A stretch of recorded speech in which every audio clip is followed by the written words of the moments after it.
আসসালামু আলাইকুম। সবাই কেমন আছেন? আশা ভালো আছেন। এক পেয়ার 3 ইঞ্চি ভয়েস কলের 516 মেশিন দিয়ে ভাড়া দিছিলাম।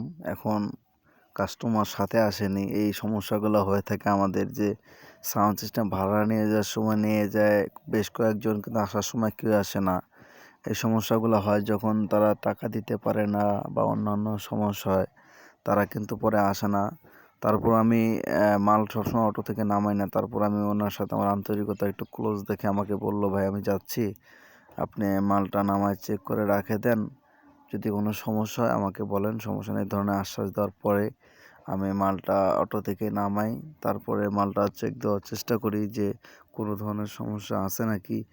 আসলে এই ধরনের সমস্যাগুলো আমাদের যারা সাউন্ডের ব্যবসা করি তাদের কিন্তু হয়ে থাকে, কারণ মাল ভাড়া নেওয়ার সময় অনেক ধরনের লোকজন আসে, কিন্তু দিয়ে যাওয়ার সময় কেউ আসে না। আমাদের মালের অনেক সময় তার হারায় ফেলে, অনেক ধরনের সমস্যা করে। এই জন্য দেখে শুনে ভাড়া দিতে হবে, মেমো করে ভাড়া দিতে হবে। আমি মালটা এই পর্যায়ে দোকানে নামাইছি, তারপরে আপনার তারগুলা লাগায় এখন চেক দিব।